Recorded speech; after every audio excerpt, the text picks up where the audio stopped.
어느 날 호세아에게 하나님의 말씀이 임합니다. 그런데 그 말씀이 충격적입니다. 호세아에게 임한 말씀이 어떤 말씀이냐면 바로 결혼 명령입니다. 아니, 결혼이 어떤 건데 명령을 내린단 말입니까?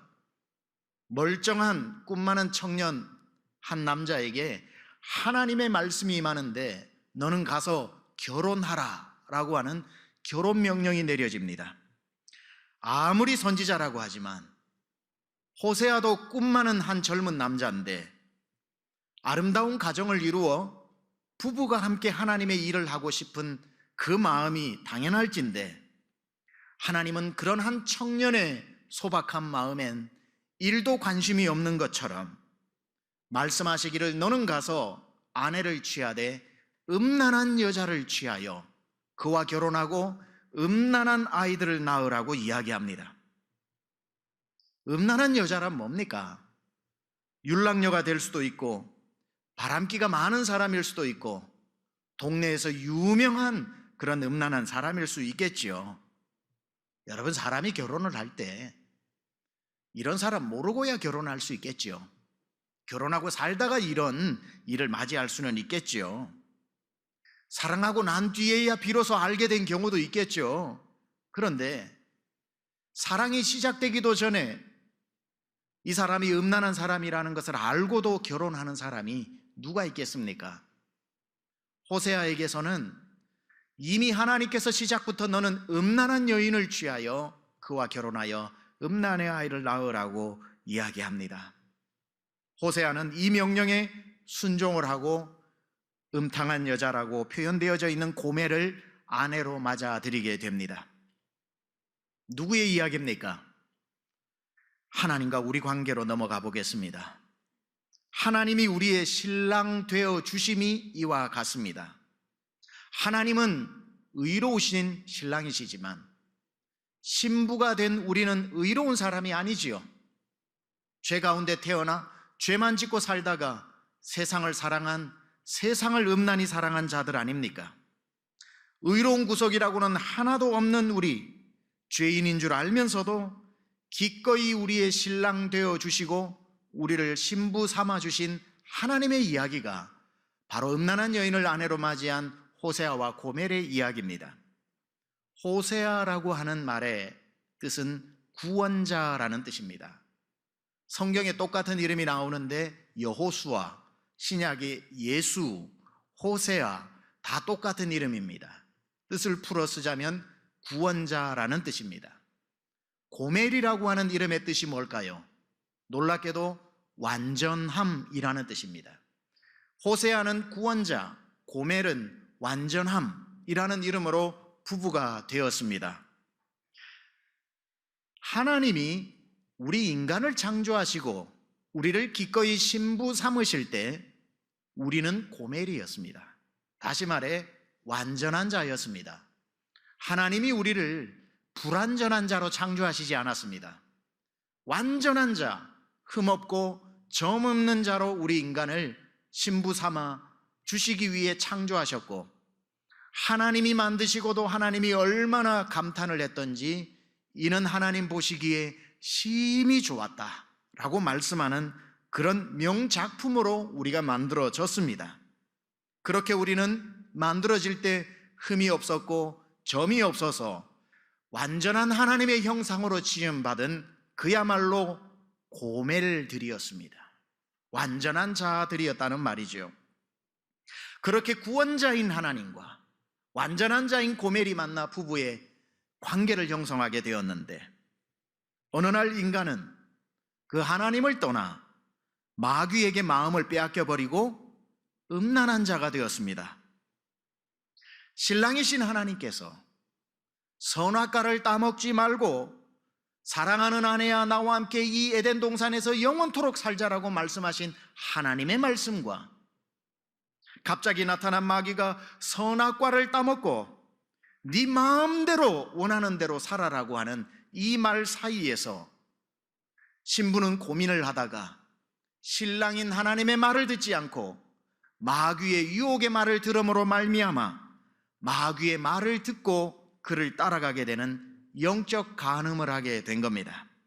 이것이 곧 영적 간음이요, 그 순간 신랑인 하나님과의 관계가 깨어져 버리고 마는 죄가 된 것입니다. 그리고 인간은 신랑 되신 하나님을 버리고 마귀의 세상으로 나아가 마귀와 동거하게 되었습니다. 여러분, 우리는 흔히, 물론 성경에도 그렇게 기록하고 있지만, 하나님이 인간을 에덴 동산에서 쫓아내었다라고 이야기하지만 더 엄밀히 따지면 하나님이 쫓아낸 게 아니라 인간이 하나님을 버린 거지요. 사람이 하나님을 버리고 멀리 떠나는 경우는 있어도 하나님이 사람을 버리는 경우는 없으니, 에덴 동산에서 쫓겨난 것이 아니라 어쩌면 인간이 하나님을 버리고 마귀가 좋아서 에덴 동산을 떠나간 것이겠지요. 그리고 그곳으로 나아가 마귀를 주인 삼고 신랑 삼고 그와 함께 죄를 짓고 음란의 자녀를 낳게 된 거죠. 하나님과 깨어진 죄인으로서, 또 자녀에게 원죄가 전수되고 원죄가 전수되면서 태어나는 모든 자녀들도 죄 가운데 태어나는 그야말로 음란의 자녀로 태어나게 됩니다. 마치 음란한 여인 고멜을 너의 아내로 삼아 음란의 자녀를 낳으라고 하는 말이 이와 같은 겁니다. 그렇게 하나님을 버리고 떠나버린 이 아내된 고멜을, 이 인간을 하나님은 포기하실 수 없었습니다. 그래서 다시 이 신부를 집으로 데리고 오기로 하나님은 작정하셨지요. 하나님은 호세아에게 명령하여, 호세아야, 너를 버리고 떠난 고멜을 데리고 와 다시 아내로 삼으라고 그럽니다. 호세아는 그 명령에 순종하고 고멜을 아내로 맞아 결혼 생활을 시작하게 됩니다. 첫째 아들 이스라엘이 태어나고, 둘째 딸 로루함마가 태어나고, 셋째 아들 로함미가 태어나면서 아이 셋을, 두 아들의 딸 하나를 놓고 행복하게 살면서 이 부부는 이제 행복하게 살다가 해피엔딩으로 끝날 줄 알았습니다. 그런데 그렇게 고멜은 자기의 음란함을 버리지 못하고 끝끝내 다시 남편과 세 아이를 집에 두고 나아가 다른 남자에게로 가버리고 맙니다. 음란의 병을 해결하지 못했던 거죠. 고멜은 남편과 세 아이를 두고 집을 나아가 다른 남자를 만나 다시 음란한 과거의 삶을 이어가게 됩니다. 고멜이 다시 과거의 삶으로 돌아가게 된 거지요. 우리의 모습이 어떻습니까? 죄인으로 태어나 살다가 신랑 되신 예수님을 만나 우리는 예수님과 예수님의 죽음으로 구원을 받아 하나님의 신부가 되어, 우리가 이제 하나님을 신랑 삼고 그분의 신부가 되어 행복하게 살아야 되는 우리가, 그렇게 구원의 감격으로 살다가 몇 날이 못 되어 다시 세상을 사랑해서 죄를 짓고 세상으로 나아가서 살아가는 우리의 모습이 바로 이 고멜을 닮아 있지 않습니까? 호세아에게 어느 날 집 떠난 아내 고멜의 이야기가 들려옵니다. 들려오는 소식이 가슴을 찢어 놓습니다. 그래도 집이 싫어서 나가서 누구 만나려면 행복하게라도 살지.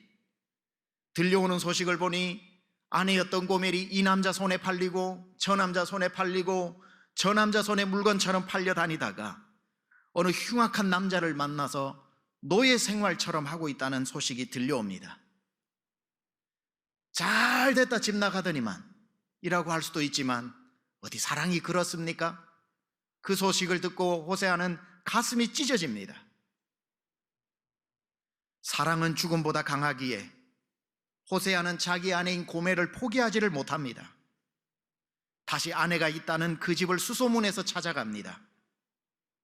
고멜을 찾아가 보니 어느 흉악한 남자 밑에서 노예처럼 살고 있습니다. 고멜을 찾아가 보니 흉악한 남자 밑에서 노예처럼 살고 있습니다. 호세아는 그 남자에게 은 15개를 주고 보리 한 호멜 반을 주고 난 뒤에 다시 자기 아내를 찾아옵니다. 왜 은 15개와 보리 한 호멜 반을 주었을까요? 그 당시 노예 한 사람 값입니다. 자기 아내가 그 집에 노예로 살고 있었기에 은 15개와 보리 한 호멜 반을 주고 다시 호멜을 등에 업고 호세아는 집으로 돌아오는 것입니다. 누가 떠오르나요?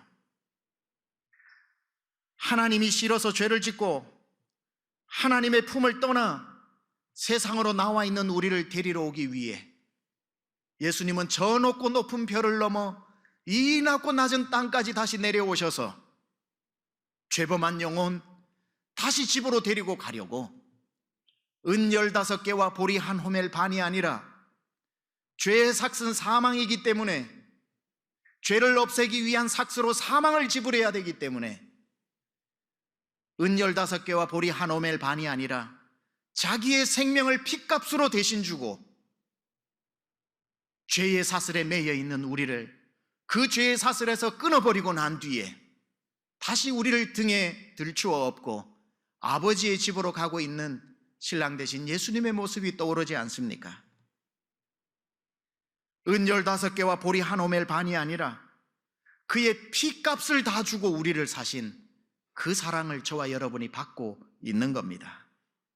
그렇게 우리는 다시 하나님과의 관계가 회복되어지고 하나님의 집으로 되돌아갔으나 또 몇 날이 되지 못해 우리는 세상이 그리워 또 영적 음란에 빠져 기웃기웃거리면서 핏값 주고 산 그 사랑 다 잊어버리고 일주일 내내 세상에 나아가 세상을 버타면서 살아가고 있는 모습이 더도 덜도 아닌 우리의 모습이 고멜 아닙니까?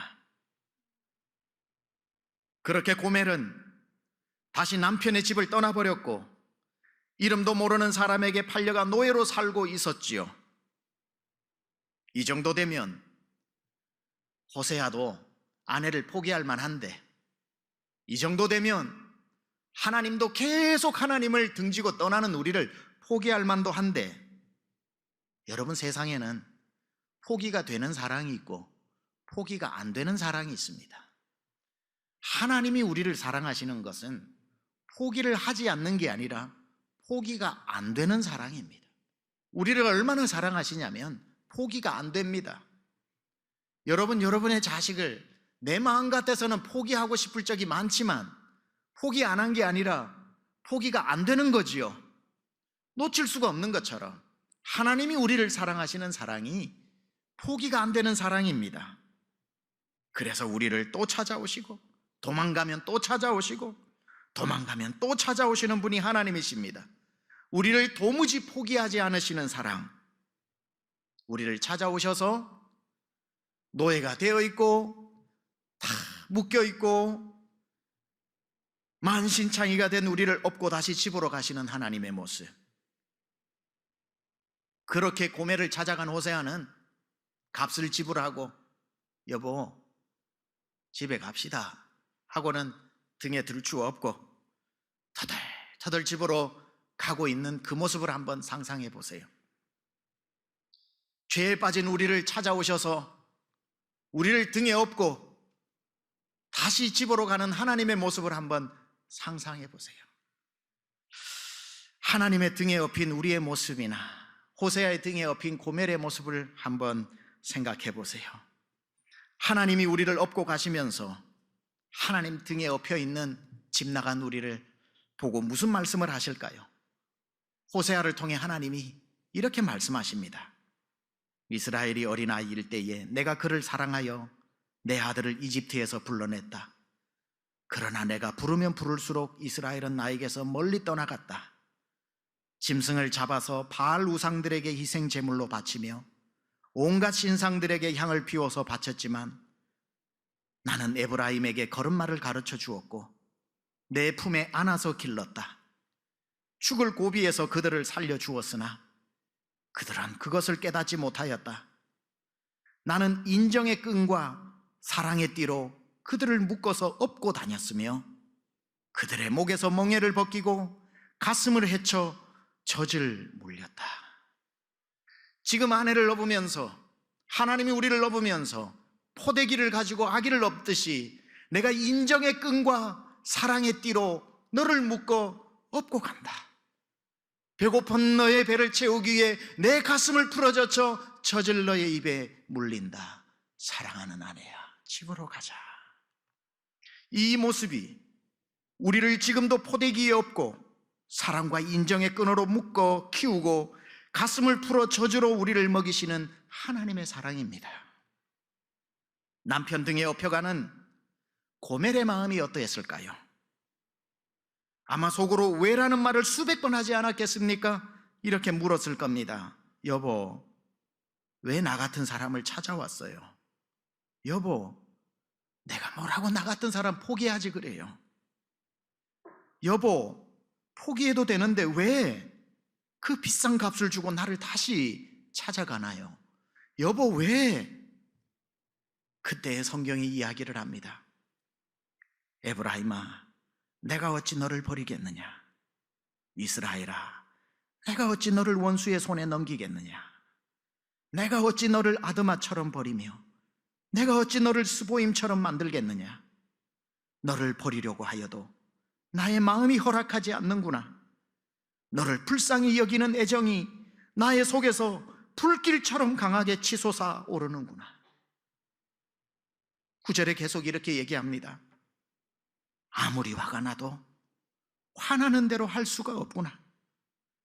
내가 다시는 에브라임을 멸망시키지 않겠다. 나는 하나님이요 사람이 아니다.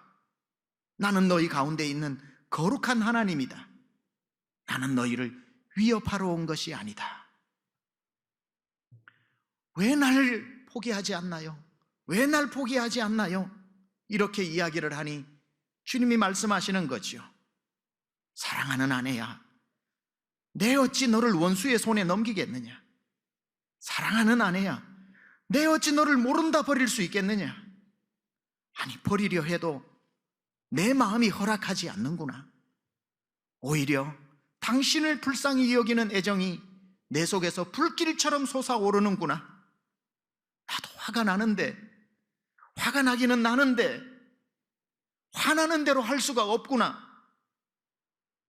너를 사랑하는 그 사랑이 사람의 사랑이 아닌 나는 하나님이기에 하나님의 사랑으로 너를 사랑하기에 절대로 포기할 수가 없다.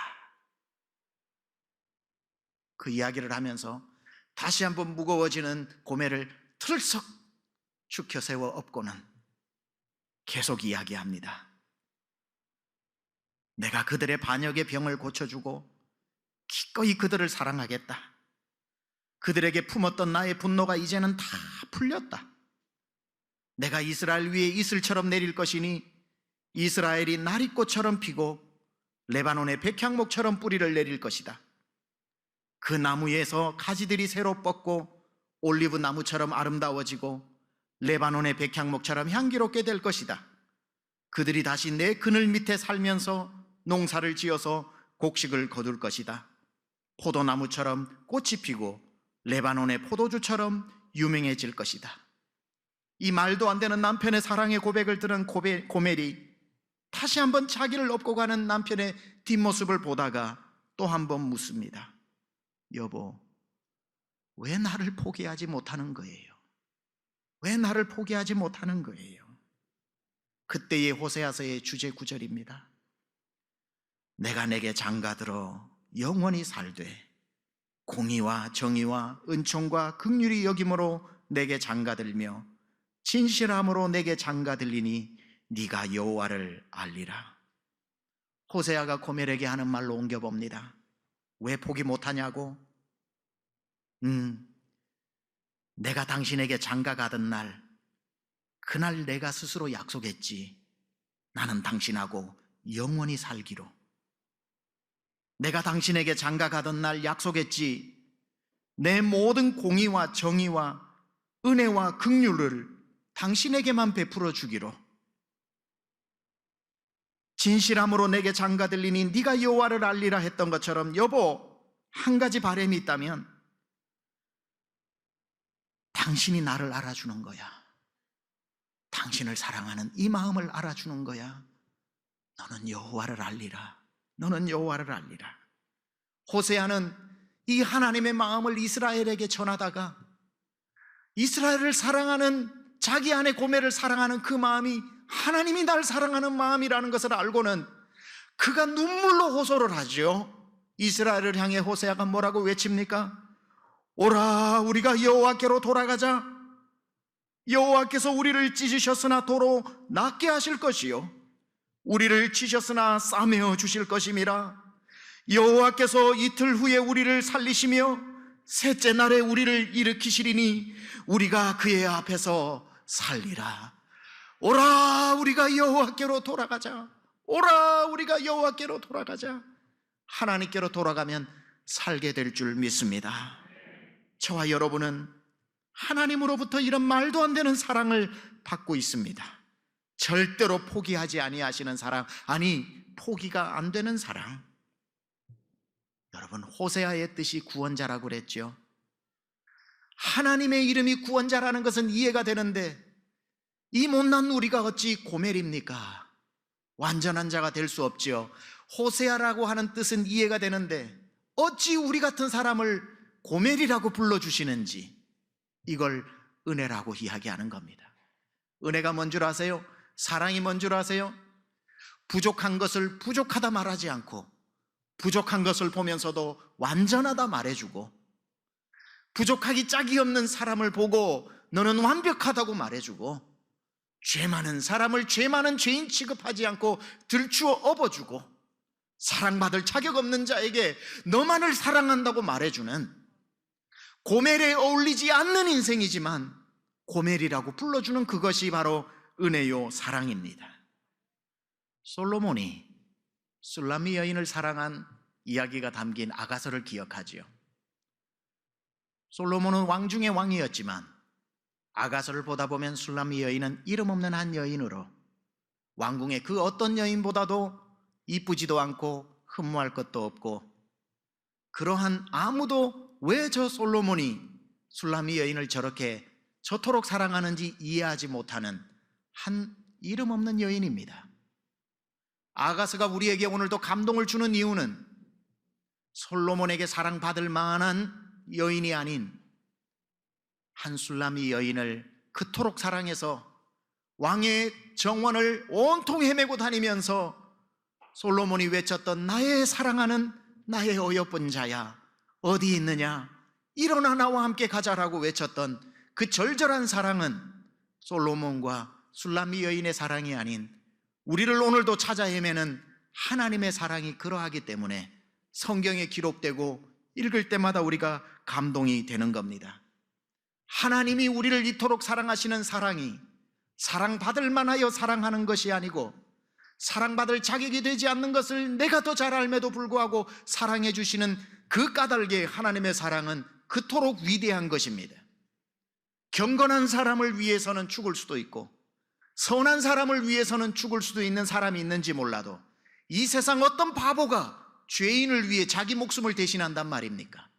하나님의 사랑이 얼마나 위대하냐면 성경은 이렇게 기록합니다. 우리가 아직 연약할 때에 기약대로 그리스도께서 경건하지 않은 자를 위하여 죽으셨도다. 의인을 위하여 죽는 자가 쉽지 않고 선인을 위하여 용감히 죽는 자가 혹 있거니와, 우리가 아직 죄인 되었을 때에 그리스도께서 우리를 위하여 죽으심으로 하나님께서 우리에 대한 자기의 사랑을 확증하셨느니라. 이 중에 경건한 자가 없고 이 중에 선한 사람이 없이 태어날 때부터 죄인 중에 죄인으로 태어난 우리를 대신해서 죽어주시는, 그러므로 우리를 향한 그분의 사랑을 확증해 주신 그 크신 사랑을 저와 여러분이 오늘도 받은 줄 믿습니다. 여전히 오늘 지난 일주일을 돌아보며 그저 한번 일주일 여기 와서 집에 옷 갈아입으러 들어오듯이 일주일에 한번 1시간 와서 하나님 얼굴 대충 보고 일주일 내내 밖에서 세상과 연락하며 사는 우리를 하나님은 또 어찌된 일인지 포기하지도 아니하시고 또 찾아오셔서 지난 일주일 동안 우리가 있는 곳곳에 찾아오셔서 우리를 들추어 업으시고 다시 이 예배의 자리까지 나오게 하신 주님, 주님이 오늘 이 솔로몬이 술람미 여인에게 하셨던 고백으로 고백하는 이 고백을 읽고 마치겠습니다. 우리를 업고 가시는 주님의 고백입니다. 내 어여쁜 자야, 일어나서 함께 가자. 겨울도 지나고 비도 그쳤고 지면에는 꽃이 피고 새가 노래할 때에 이르렀는데 비둘기의 소리가 우리 땅에 들리는구나. 무화과 나무에는 푸른 열매가 익었고 포도나무에는 꽃을 피워 향기를 토하는구나. 나의 사랑, 나의 어여쁜 자야, 일어나서 함께 가자. 오늘 우리를 다시 업고 집으로 데리고 가시는 이 하나님의 그 크신 사랑에 여러분 큰 감사로 고백하시는 저와 여러분 되시기를 축원합니다.